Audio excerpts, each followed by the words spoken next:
This week's conversation with Beth Seal is sponsored by Sassy Jack Stitchery. In 2022, Sassy Jack Stitchery is celebrating 5 years as your needlework supplies home.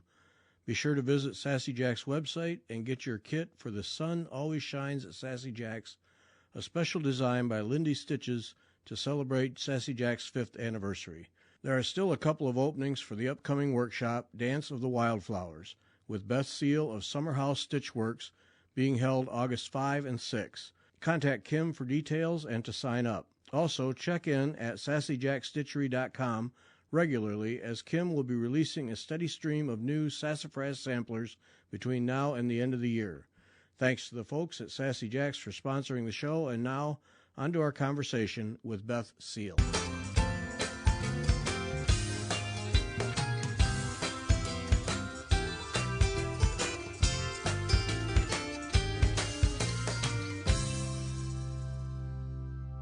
Welcome back. I'm Gary Parr, and you are listening to Fiber Talk, the twice-weekly podcast for needlework artists. Our artist this week from Summer House Stitch Works, Beth Seal. Beth, welcome. Thank you. It's good to be here. Oh, yes. Yes. You may have changed me a bit here. Mm-hmm. Good. I am not a person who cares much for the small designs. I tend to go with the bigger ones. I don't know what it is. The male thing, I don't know. I don't try to explain it. It's just the way I am. But studying your work to get ready for this, I think I'm going to have to do some small pieces. You really have a sophistication and a color palette that just appeals to me. Well, thank you. Yeah. That I mean, you have a graphic design degree, but yes, there's more to it than that. Is there some other formal art training, or have you just always kind of been artistic? I've always been artistic, but my graphic design curriculum included all the fine arts. So along with learning page layout and the typography and those kind of things, which you would traditionally think more of graphic design, right. It also included painting and drawing and, two-dimensional and three-dimensional design and different photography courses as well. So it really rounds that out so that you've got that art background. They're training you how to see, how to look. Well, that's powerful. Is that normal for graphic? Because when I think of a graphic designer, I mean, I'm a magazine editor, so I think of someone who can lay out pages and mess with fonts and make them look good and do all the little goo-gaws that make pages look great. But did you get a curriculum that just is not normal? I don't know. Okay. I guess I never really looked into a lot of other curriculums. I went to Pennsylvania College of Technology, which is in Williamsport, Pennsylvania, and it's part of Penn State. And it was really a hands-on curriculum, but at the same time, we definitely had that fine art background to it, and just the philosophy of seeing, of how people see things. Mm-hmm. And I think that makes a huge difference. And it's, it really taught me to look, really to evaluate what you're seeing. And I do that with everything, from billboards to commercials. and sometimes it's annoying because it's like, oh yeah, they shouldn't have used that font type. but it's all good.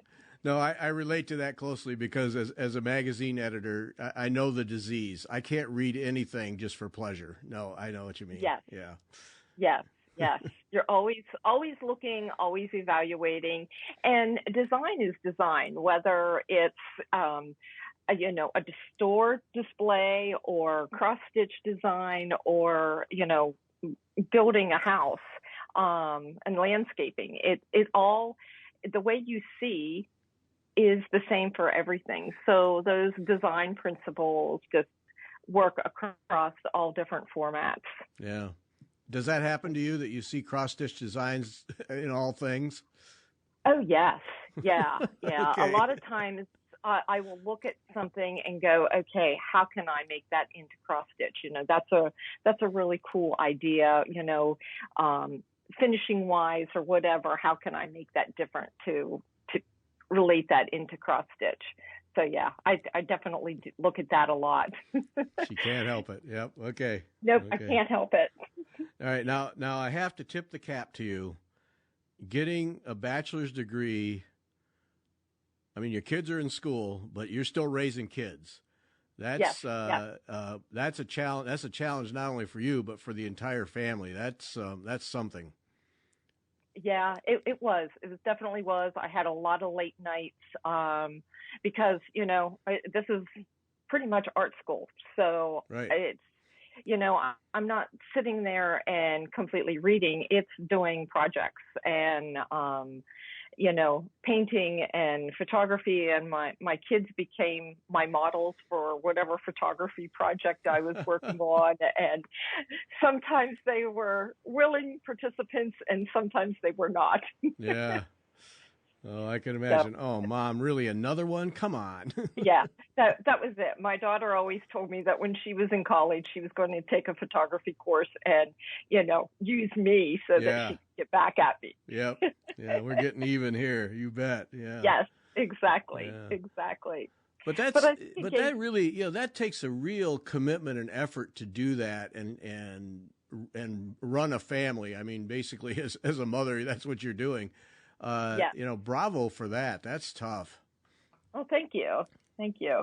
It was worth it because I think it definitely, my kids saw me working that hard at what I was doing and it made them appreciate it more. It also gave them a better perspective on how they see things as, because even they will pick up little things whenever they're watching commercials or see some little quip on Facebook or something and go, oh, what were they thinking? This is really bad design. She's created miniatures. Okay. Yes, I have. That's great. That's great. Are any of them headed down the art path? My daughter is currently getting a master's in architecture. That'll do it. So the answer is yes. That'll do it. Yep. Yes. Yeah. Yeah. And I used to edit an architecture magazine, and people don't appreciate how much art. I don't think people appreciate how much art there is in architecture. It's oh yeah. Yeah. It's yeah. Yeah, that's just when early on when I first encountered architects and sat down with them, and you really appreciate how they have to work both ends. I mean, the structure has to stand, but it also has to look visually pleasing, and it has to function. And yeah, that's special people do that. That's good stuff. Right. Yeah. That's exactly right. Yes. And I have a son that is a chef, so he definitely uses a lot of his artistic things that possibly he learned from me, especially when he's doing the plating and everything to make things look appealing and, from menus down to the food itself. Yeah. So you truly had an impact with your art. That's terrific. Wow. Yeah. Yeah. Yes. That has to feel good. Yep. Oh, it does. It does, definitely. Yeah, that's great. All right, bring this together for me. So you learned embroidery as a child, cross stitch from a cousin. You worked at Woolrich, and then when you're a mother raising kids, you get a graphic design degree. Was there a plan that you would become a cross-stitch designer, or did that just evolve out of this collection of events? I think it just evolved out of the collection of events, really. It was something that kind of in the back of my mind, I always thought, oh, that would be really fun to do that. Whenever I'm sitting and working on a project and go, yeah, I'd really like to design something. But it really wasn't until after I had finished my degree and I was working for a photographer. And at that point, I was starting to think, hey, maybe I could start designing on the side. And so I, got my cross stitch design program and just started fiddling with it a little bit. And then my husband took a position in upstate New York. And when we moved, I couldn't find a job right away. And so, I'm sitting there stitching and everything. And I thought, what am I doing? I can create my own designs and stitch my own designs. So that's whenever it was born. And I think I created like 6 designs. And then after that, I started to market them. I have a friend that was a really good friend of Teresa Wentzler. And so she was like, well, Teresa says this and Teresa says that. And she actually arranged for us to meet and for me to meet her whole stitching group, which was a lot of fun because I'm still in contact with several of those people from the stitching group today. And, we still get together to stitch a couple of times a year. Mm-hmm. So, but it was good to have somebody who had been in the business for a while to really listen to her experiences and everything. And it was a good sounding board to get started with. Yeah, you have to have that somewhere along the way. So, you can't create in a vacuum. No. Yes, that was it. So then I just kind of jumped in and started to learn things along the way. So I started in 2006, and it took me to 2011 to get to a wholesale market. So it took me a little while to get there, but I had started at Bella Figura, which is a letterpress company, and was designing for them. And it just kind of, I didn't have as much time to be able to spend on the cross-stitch design whenever I'm working a full-time plus job. So I finally just got to the point where I thought, if I'm going to work this hard, I'm going to do it at first with something that I really want to focus on.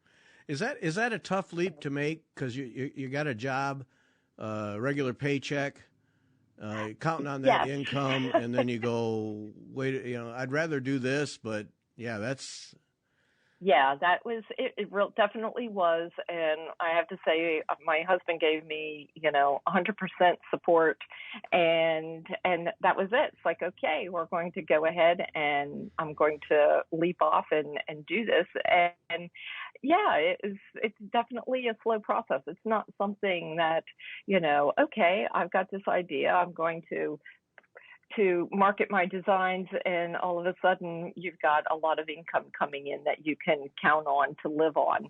That takes, for some people, maybe it's an overnight thing, but I think for most of us, it takes years to get established. Yeah, that's not an overnight thing. No. Yeah. No. It's very few. Yeah. So all right, when you make that decision, do you already have a catalog of designs, or are you in the middle of developing and you just have a lot of ideas? That's, to me, what comes first, the designs or the decision to go into business? I don't know.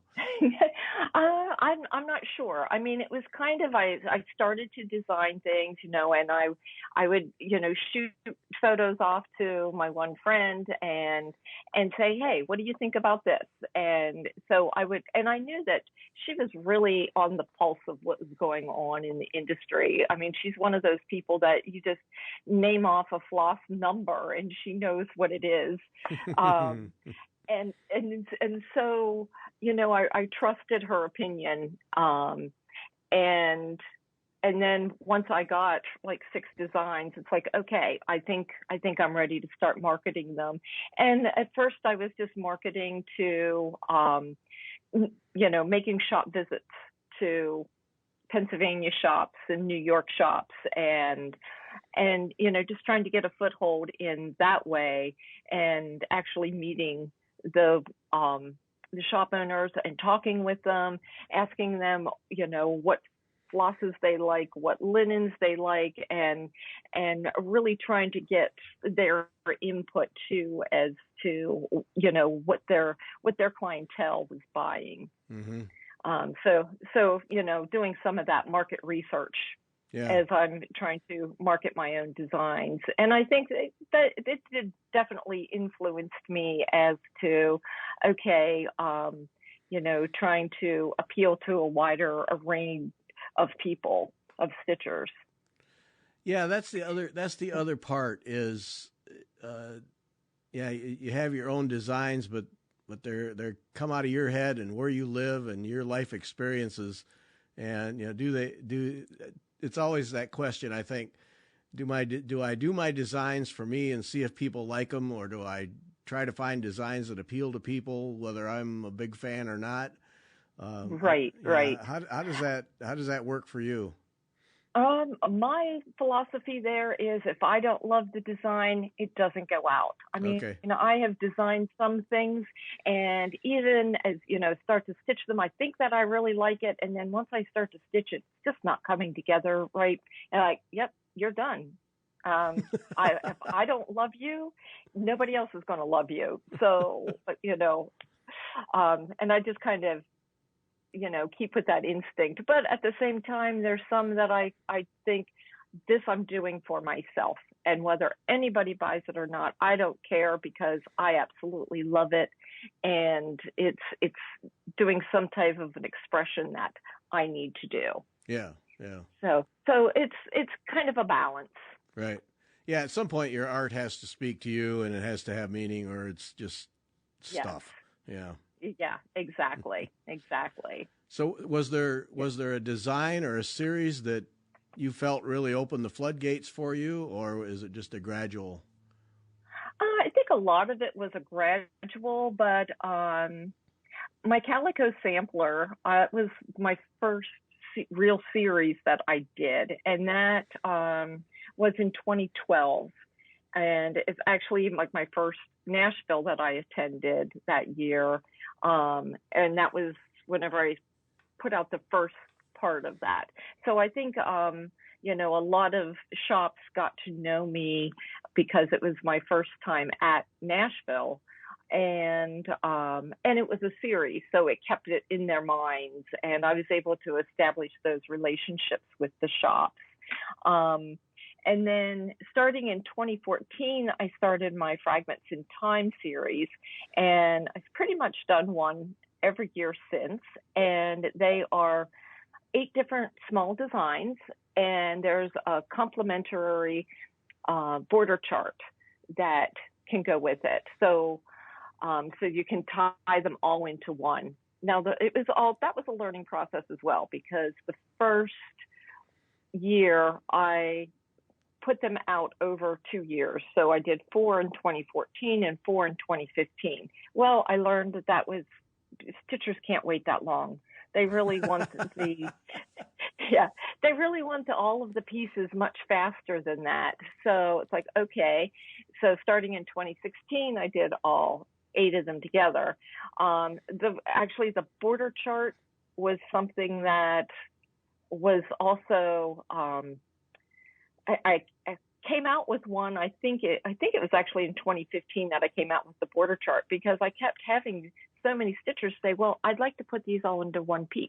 Oh. Like, oh, okay, well, we can do that. So it was kind of an after the fact, and but now I design with that in mind as to, so, the first one was all sampler related. So, doing a sampler type border, it all worked out. But now I really try to incorporate the border into all 8 of the pieces, and I design them as what they would look like as a whole piece, instead of, okay, I'm just doing 4 different designs, all right. kind of the same theme. So with that approach, then you always know that the individuals can be just pulled out and made into little pillows or little stand-ups or something. But yes. For those who want to put them all together, then if you take that approach, then you have a cohesive look then. Okay, I see. Right, right. right. Yeah, the fragments in time, I think that's where you hooked me. Yeah. There, I've often seen people's comments on social media where they'll say, "I thought that I'd be able to finish this in an evening, and it's a week later, and I'm just now finishing it." And I think I try to pack those as full as I can. They're small design, but I want them filled up. Yes. So that even though it's a small design, you're really getting some pleasure from stitching that piece. Well, And that's where, for me, and I use the word density in my thinking, and that's probably not a good yes, word for it, but there is a density of stitch and color in a very small space, but you do it without it feeling crammed in there, and it's tricky. Yep. Yeah. Yeah, still trying to get that balance of the on and the off, so you can't have it completely filled up, unless it's the background. But, just trying to really have that balance of the overall design. Yeah, well, it works. It works. Now, Okay. the other, and now this is the other thing I wanted to explore with you is my reaction to your color palette and your overall designs was kind of that primitive design, more antique look. Is that what you're going for, or is that just my perception? No, that's pretty much what I go for. A lot of times I'll update an older palette, and I'll see something and go, okay, well, I just don't want it to look the same as what everybody else's looks like out there. So I try to expand that palette a little bit more, and sometimes it's really researching the colors. Like with the Fragments in Time for 2019, I think it was all based on shaker. Now I'm lost the word, but they were shaker drawings, and they were kind of their dream or drawings where they felt that they were given the drawings by God, and that they really had distinctive colors, and their colors meant something to them. And even if you go to visit a Shaker village, the way they arranged their village, there were some things that were always consistent. Like the meeting house would be white on the exterior, the interior would have a dark blue trim. And it's because they were, the dark blue meant a certain thing to them. And, if it was one of their workshops, the workshops would be painted a different color than what their dwelling houses would be painted. So they kind of color coded their villages. Mm-hmm. So, and doing that research and trying to bring that into my color choices. So yeah, that's something that I think about too. I probably overthink things. Yeah, well, and I wondered about that too, because I'm reading a novel right now where the author clearly had to do an extensive amount of research just to write what he wrote. And then as I was going to talk to you, I wondered, how much do you really look into that, or is it all just made up in your head? So you're actually spending some time in some of these to try and get at least a little accuracy to them. Yes. Yeah. I definitely do that, especially for my Fragments in Time series. I do a lot of research on those. This year's series is based on Susquehanna Valley samplers, which the Susquehanna Valley is here in Pennsylvania, and it's one of the main rivers in Pennsylvania. And I actually had one of the antiques and didn't realize that it was from that body of work. And my daughter was doing some research one day, and she's like, "Look at this." And then that got us both doing a lot of research, but just, looking at the colors that they used and how over that, even though it was a bunch of different dame schools, they were all using the same palette. Yeah. So it's just really intriguing as to why was it that palette. Mm-hmm. And I think a lot of it was because they were copying the main dame, and because she had success with her school, so there were these other smaller schools that were kind of copying off of what she had done. Yeah. That's because I don't think people really appreciate that that there's more to it than than putting charting out a house and a little tree and a a buggy. There's more to it than that. It's exactly. Exactly. And if you think back to a lot of the old samplers, their motifs, they all had different meanings to them. And so, whether it was, butterflies with resurrection or new life, that kind of thing, and crowns delineated so many different things on samplers.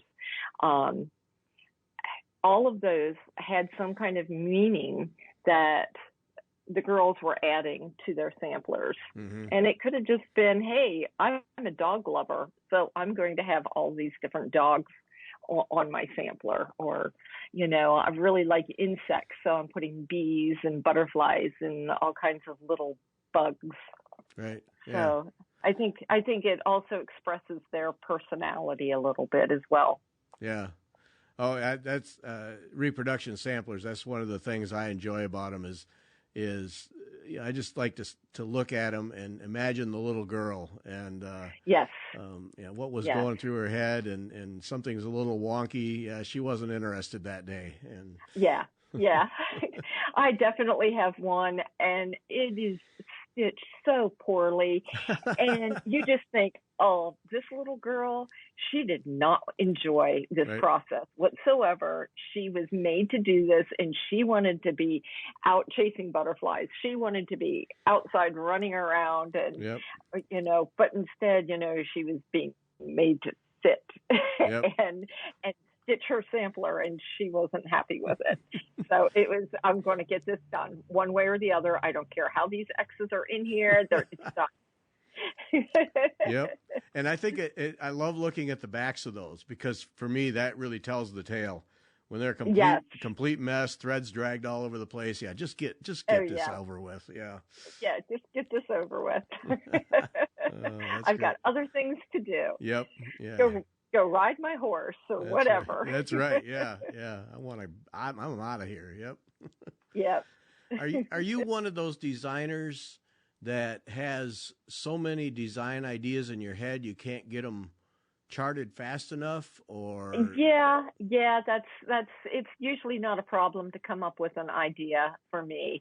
And I'll have design ideas, and it may take years for me to ever get it out onto a chart, just because I have something else that comes along, go, oh yeah, I want to do this, because you get inspiration every day. Mm-hmm. And whether it's something that I see or hear about or whatever, and it's like, oh yeah, that could, because sometimes it's just a story.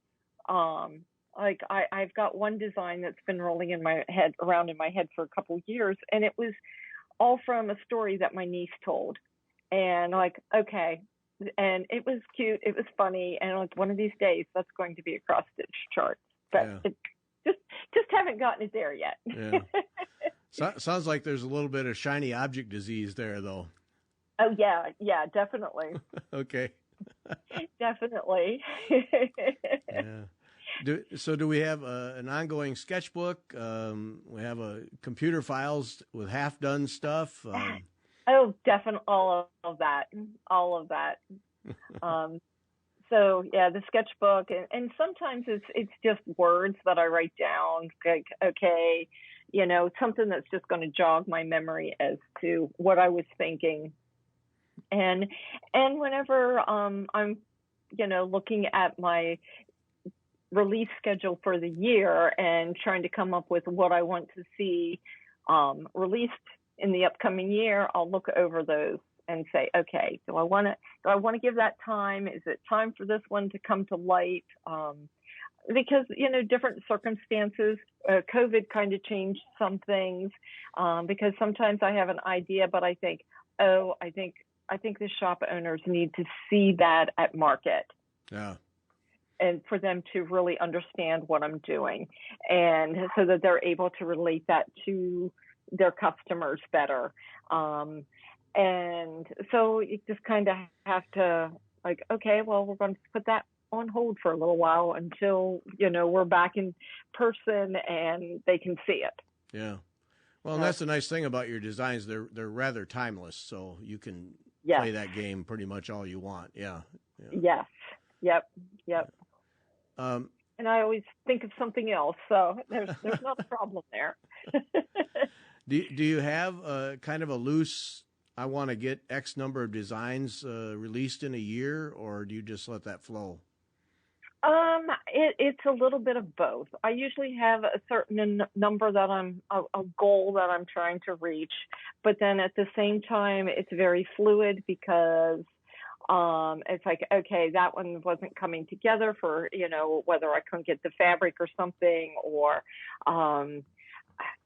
whatever the circumstances is, or, some classes got in the way and doing the prep for classes, and I wasn't able to, get a design done to get it out to a stitcher. I'm not one of those designers that has, completed designs that are just waiting to go out to model stitchers. I run it pretty close to the wire most of the time. What did the pandemic do to you? Was it a good thing? And I talk about the pandemic as a good thing. Yeah, it's just awful. I mean, it's just awful on all fronts. But it changed lifestyles. And it changed businesses. And did it for you? Somewhat. And at first it was, nobody knew what was going to be going on.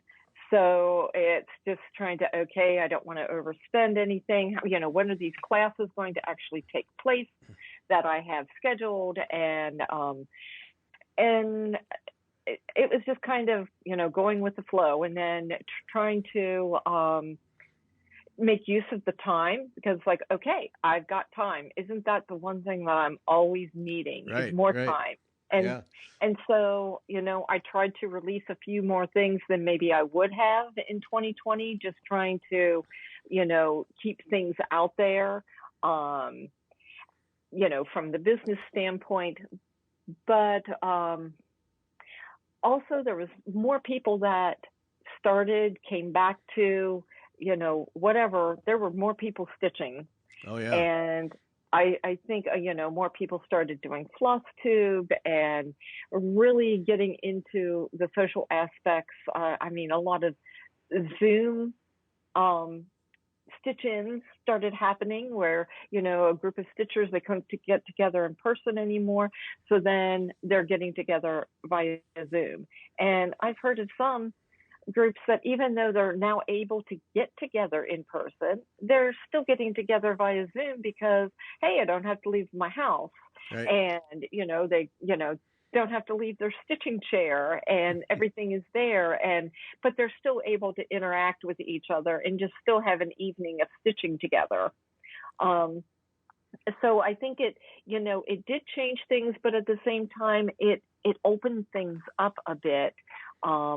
And as far as Zoom classes, it's great to have a Zoom class whenever you've got 10 different states that are represented in the class. And you may not have had that before. If I was, going to one certain place and, it was local area, maybe you get a couple from several surrounding states, but it's not like you would have all of these different places that were represented. And I think it's a just such the networking and the connections that stitchers can make is just phenomenal. And so that was a good thing. That was a very positive thing. Yeah, that to me, for needlework in general, if there's any positive that comes out of it, it's that it has opened the global doors for Yes. for designers and for stitchers, because you can, now that everybody's over the technology hump, you can have friends anywhere you want. Yes. Exactly. And it helps with that isolation. And I would joke that, whenever things were shutting down or whatever, and people were working from home and the problems that they had, it's like, yeah, I was doing that before it was in style, Yeah. Before it was the thing to do, that's the way I worked. So, it's like, well, that's no big difference for me. Right. Yeah, no, that for me, I work from home. Yeah, it didn't change a thing. No. Just No. keep showing up every day. Yeah. Yep, that's exactly right. And it takes a lot of discipline to be able to work from home and get your work done. And I think that was what it took people a little while to make those adjustments, because, oh yeah, I'm at home. Oh, I see the dirty dishes, or I see the laundry piled up, and I think I should go do those things, but I'm really supposed to be working. Right. So, it takes a little bit to be able to shut out the rest of the world and just really focus on your work. Yeah, it does. Yeah. Were you, as the pandemic hit, were you in pretty good shape with materials, threads, ground cloth, or did that become an issue for you? For the most part, I was pretty good. So it really didn't come as, create a problem for me then. It's just been moving forward and, okay, well, how far back is one company's back orders? Yeah. Am I going to be using those? Or if I do use them, how many irate shop owners am I going to have to front because they're like, why did you use this? Yep. I can't get this, and I need a replacement for it.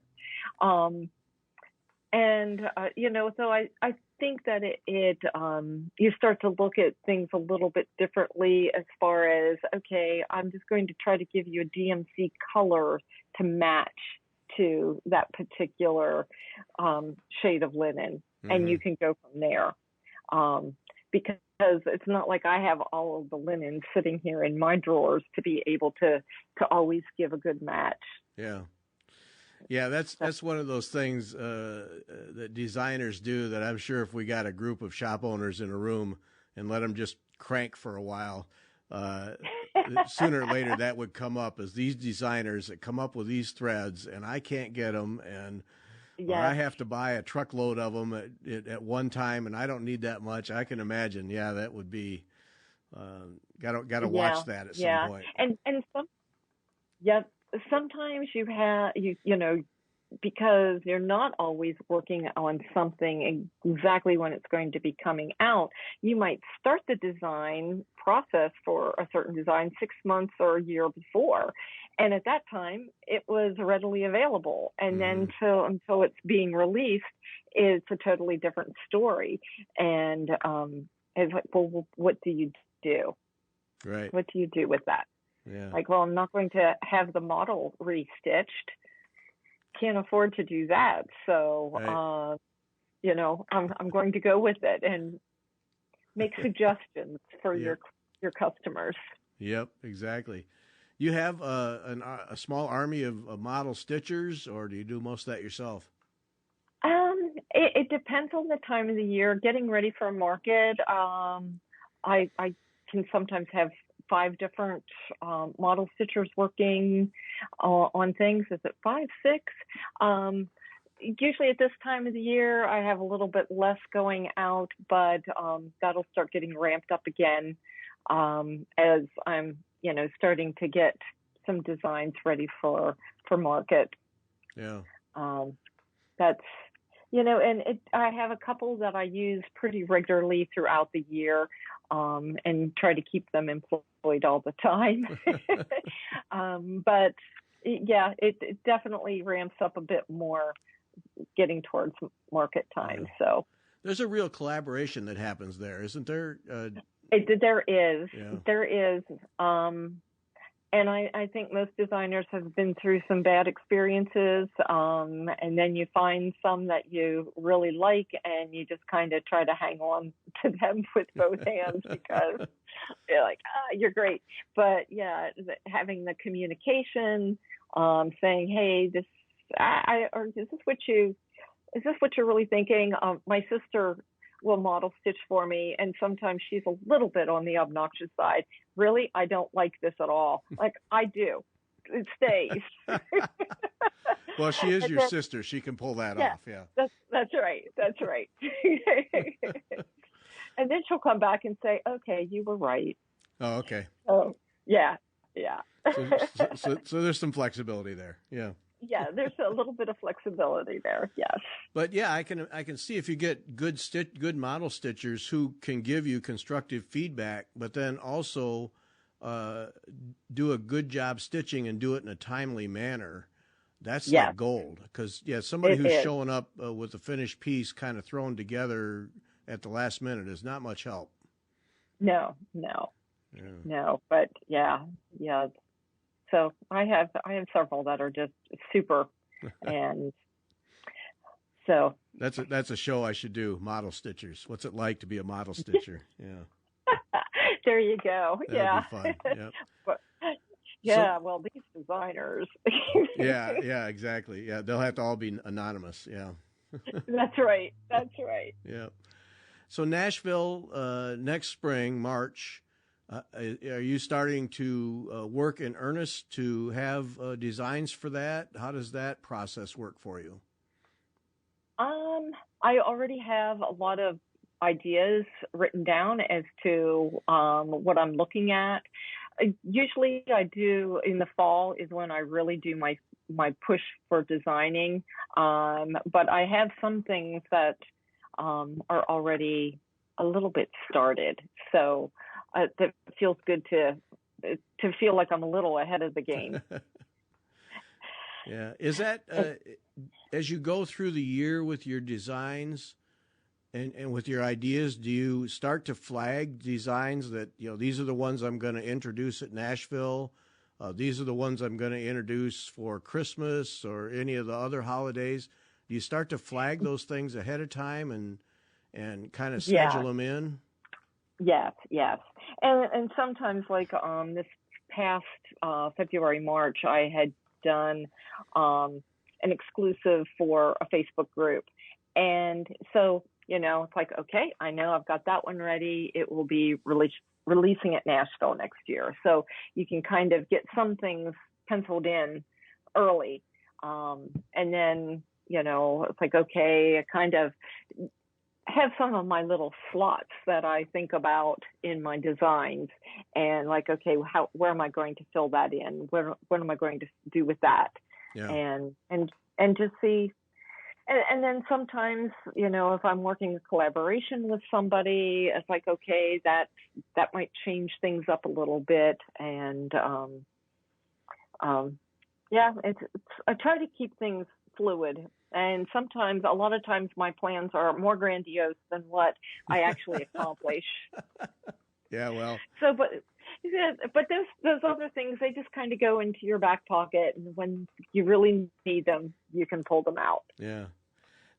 We've seen quite a few designer collaborations, particularly this past year. I thought we saw more than in the past. Is that stimulating to do that kind of work, or is it just an interesting diversion?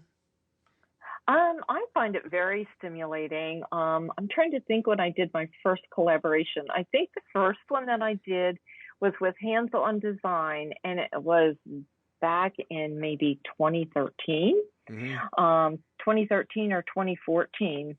And it was just such a fun process. Yes, it was 2014, The Ties That Bind.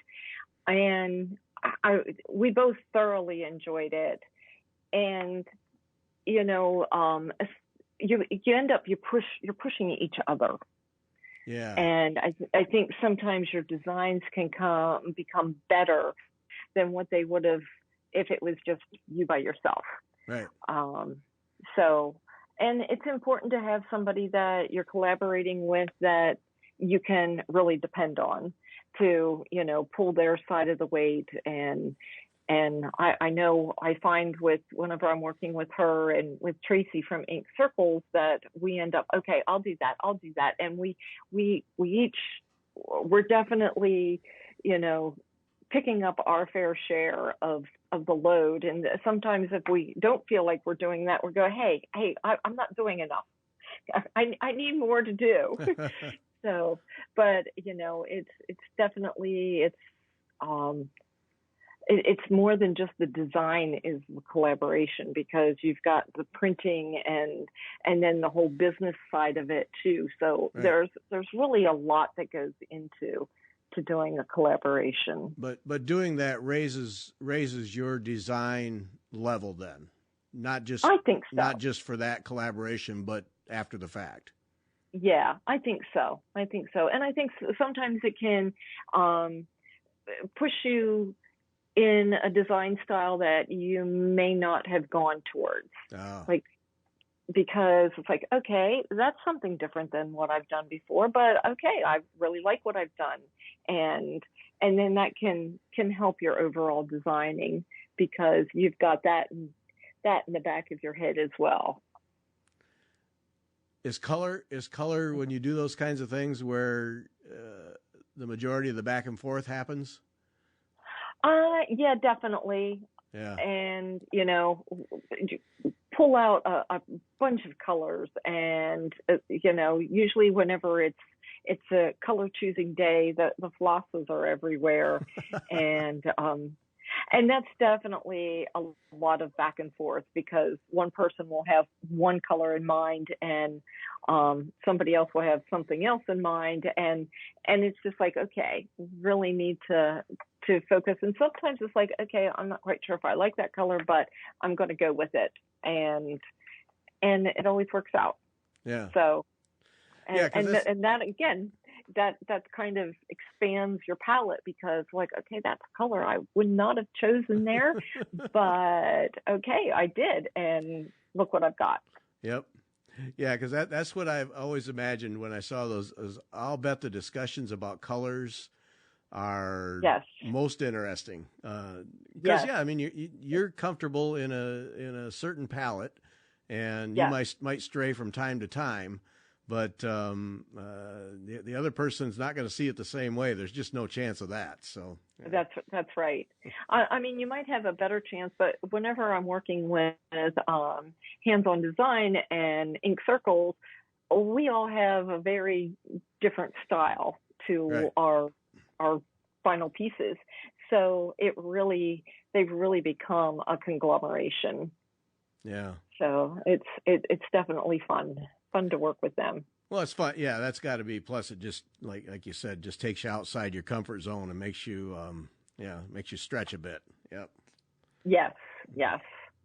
So are live classes starting to come back? I know you're doing one with Sassy Jack Stitchery. Are we starting to see that come back, or how is that shifting?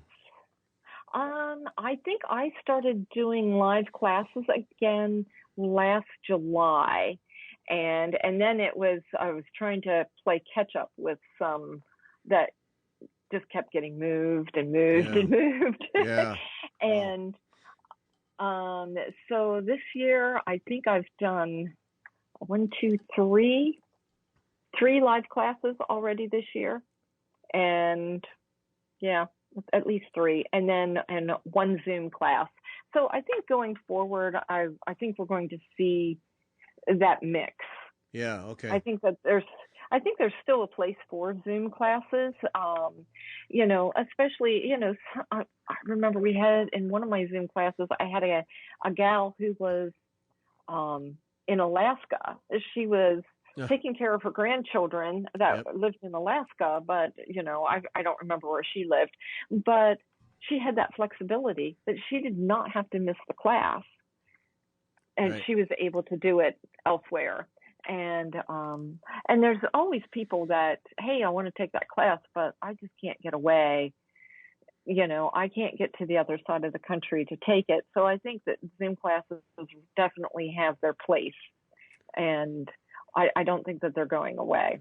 No, I hope not, because I see Zoom classes as a way for the needlework world to bring in and keep young people who have, just can't take a weekend away from raising kids and Right. family things. So to me, it's a chance there, but then it's also at the other end of the spectrum, older people who want to do these things but just can't travel, are uncomfortable traveling, or need someone to go with them to travel, and it's a way for them to enjoy a class without that travel factor involved. Right. Right. Yeah. Yeah. There's definitely, there's things that I don't like, but then there's things that I do really like. And, sometimes the conversation and you're talking about something and, hey, I've got it right behind me in one of my drawers, and I can show you and explain to you this certain tool or whatever it is that I'm thinking, or go pull one of my antiques off the wall and say, hey, look at this, and look how this stitcher had done that particular stitch or whatever. And those are things that I wouldn't be able to do in a live class because I'm not taking my whole studio with me to every Right. live class. There is a limit. Yep. Yes, there is a limit. Yeah, So, but the face-to-face, everybody in the same room, there's a real plus there. Yeah. Yes, there is. And as a teacher, there's definitely a plus there because you can read the room and where everybody is in their steps. And it's harder to see that whenever you're just looking at some heads shaking or whatever. And there's some groups that on Zoom that are really chatty, and so they're typing in, hey, I've got a question here, I've got a question there, and you feel a little bit more connected there. But sometimes whenever you're teaching, you just feel like you're there explaining and talking to yourself, and it's really hard. It's really hard to know where the stitcher, where the participants are in, and if they're having certain problems. Yeah. So, yeah, the teaching is an interactive thing. Yeah, and it's face to face is always going to be best, but there's some real pluses. Have you gotten yourself more comfortable doing Zoom classes? Technology now second nature, and you can. Oh yeah.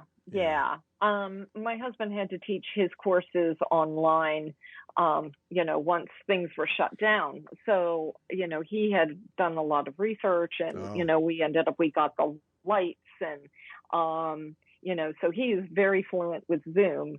And whenever I do have problems, I can just say, hey, this isn't quite working right. What am I doing wrong? So it's really good to have him as a sounding board and a troubleshooter. Yeah, that's good to have. But the equipment you need to do those things effectively, it's an interesting process where okay, I can just do this with my phone. Well, really, I need some good lights, and I need this, and I need that. Yeah, it starts to stack up. Yeah. Yeah, no, I wouldn't want to do it with a phone. So, and I had some of the equipment I already had. I have they call it a stage for my iPad. So it kind of makes my iPad into an overhead projector. Oh, okay. And so I already had that piece of equipment that I used in teaching classes or live classes. If I'm demonstrating, stitches up on a projection screen or something like that. And so, I was really glad that I had that because it made doing the Zoom classes a whole lot easier. Yeah. Where would we be without phones, tablets, and laptops and built-in cameras? And yeah, definitely. Yeah. Back in the dark ages. Yeah. Yes. So do you get much time for personal stitching?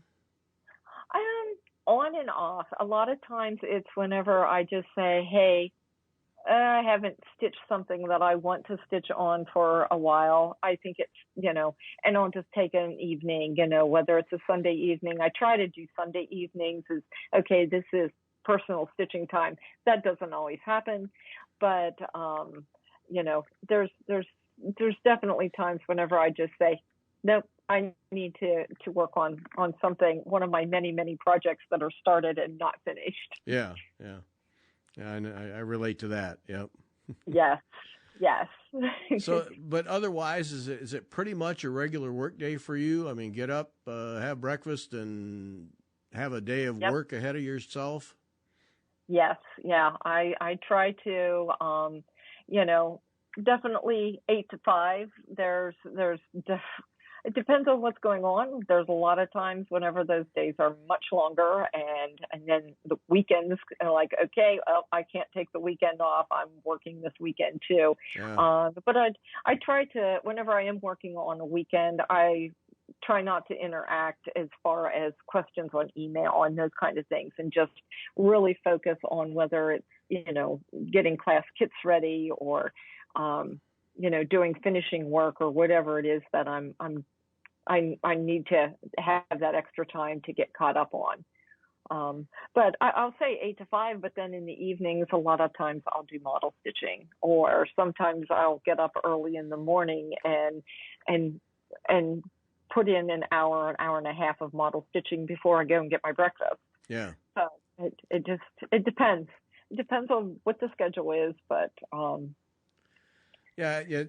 I'm curious how people deal with that, because when my wife and I work on the trade magazine that we do together, and when we first started working at home, we were actually doing 2 magazines and 24 issues a year, which was a monumental effort. Yes.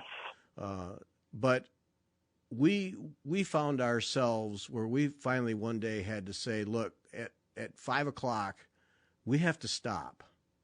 And when it gets to the weekends, we have to stop, because it was becoming this 24-hour thing that just grinds you down. And oh yeah, so like when you're working for yourself, you have to put some limits on it.